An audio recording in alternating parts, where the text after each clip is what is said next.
Hello everyone, welcome to शिक्षा channel. आज हम कोरोना वायरस के पहले वैक्सीन के बारे में बात करने जा रहे हैं। जैसा कि हम सभी को पता है कि आज दुनिया कोरोना वायरस की महामारी से लड़ रही है। दूसरी तरफ एक लड़ाई और चल रही है कि इसका वैक्सीन सबसे पहले कौन बनाएगा। तो इस लड़ाई में आगे निकलते हुए रशिया ने क्लेम किया हुआ है कि उसने कोरोना वायरस की वैक्सीन बना ली है और जल्दी उसे मार्केट में उतारने वाला है। तो सबसे पहले हम उसके नाम के बारे में जान लेते हैं। इसका नाम रखा गया है गैम कोविड वैक्लियो वैक्सीन। ये रशियन नेम है। बाकी वर्ल्ड के लिए इसका नाम रहेगा स्पुतनिक 5। स्पुतनिक नाम इसलिए रखा गया है कि जो दुनिया का सबसे पहला सैटेलाइट था वो यूएसएसआर ने लॉन्च किया था 4 अक्टूबर 1957 को, और उसका नाम था स्पुतनिक 1। तो उसी को आगे बढ़ाते हुए इन्होंने पहला जो वैक्सीन है उसका नाम स्पुतनिक 5 रखा है।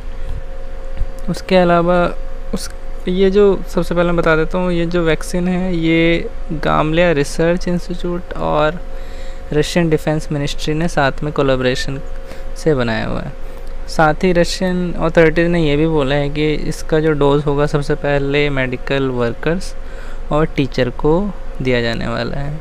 इस टाइम दुनिया में लगभग 100 वैक्सीन पे काम चल रहे हैं, जिसमें से 4 वैक्सीन ऐसे हैं जो कि ह्यूमन ट्रायल के लास्ट फेज में पहुंच गए हैं। इसके बाद हम अभी करंट सिनारियो देख लेते हैं क्या है।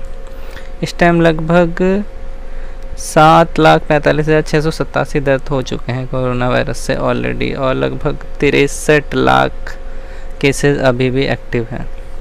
इसी से इसकी सिवियरिटी का पता चल जाता है कि कितना ज़्यादा ये फैल रहा है। इसके बाद हम थोड़ा जान लेते हैं कि रशिया ने इसे तैयार कैसे किया है। अभी तक की जो रिपोर्ट्स आ रही हैं उसके मुताबिक ये वैक्सीन डीएनए बेस्ड है, जो कि सार्स कोविड 2 की फैमिली का है, जो कि एक कॉमन कोल्ड वायरस है। यह वैक्सीन एडिनो वायरस के डेड पार्टिकल से बना है जो खुद को रेप्लिकेट नहीं कर पाते, यानी अगर बॉडी में इंजेक्ट किए जाएंगे तो ये खुद को रेप्लिकेट नहीं कर पाएंगे। आगे हम थोड़ा जान लेते हैं कि कोरोना वायरस काम कैसे करता है। तो ये कोरोना वायरस एक आरएनए बेस्ड वायरस है जिसमें कि स्पाइक्स होते हैं, जैसे कि डायग्राम में आपको दिख रहा होगा।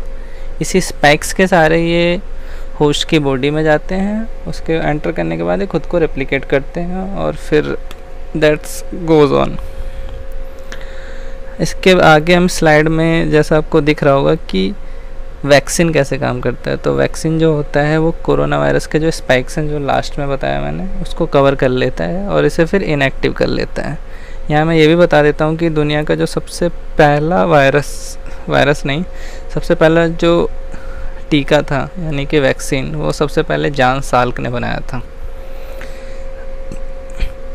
आगे ये जो वैक्सीन बनाया है रशिया में, इसको लेकर काफ़ी सवाल भी उठ रहे हैं।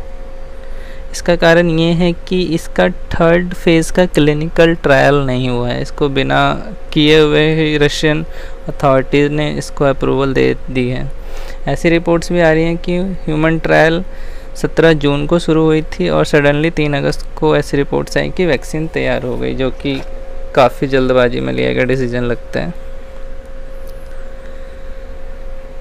मैं यहाँ थोड़ा ये भी बता देना चाहूँगा कि जब भी कोई वायरस डेवलप किया जाता है तो वो 2 फेज़ में काम करता है। एक होता है प्री क्लिनिकल फेज़ और दूसरा होता है क्लिनिकल फेज़।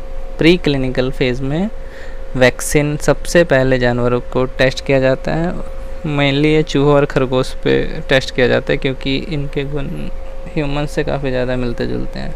क्लिनिकल फेज़ में 3 चरणों में यानी 3 स्टेजेस में ये ह्यूमंस पर टेस्ट होता है, और हर टेस्ट में ह्यूमंस की संख्या बढ़ती रहती है हर स्टेज पे। जर्मनी ने भी इसे लेके ये स्टेटमेंट दी है कि ये वैक्सीन को यूरोपियन यूनियन में तभी एक्स देंगे जब ये सारे स्टेजेस से गुजरा हो। उसके बाद रशिया ने इन सब का जवाब देते हुए पुतिन ने बोला है कि ये वैक्सीन सभी ट्रायल्स पर खरा उतरा है। और यहाँ मैं ये भी बता दूँ कि ये वैक्सीन इस वैक्सीन को बनाने के पीछे रशिया ने ये बोला है कि वो पुराने टाइम से MERS यानी मर्स एक मिडिल ईस्ट रेस्पिरेटरी सिंड्रोम था, इस पर काफ़ी टाइम से काम कर रहे थे। तो इन्होंने बोला इस पर काम करते हुए इतना टाइम हो गया था कि कोविड वायरस के वैक्सीन बनाने में इन्हें इससे काफ़ी फ़ायदा मिला। इन सब के बीच फिलीपींस के जो राष्ट्रपति हैं रोड्रिगो डुटरे, उन्होंने रशिया की प्रशंसा की है और बोला है कि वो पर्सनली इस वैक्सीन को अपने ऊपर टेस्ट करवाना चाहेंगे।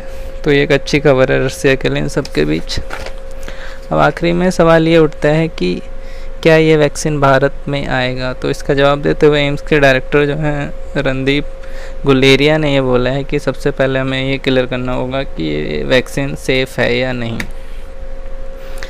और इसके बाद ये भारत में आ पाएगा।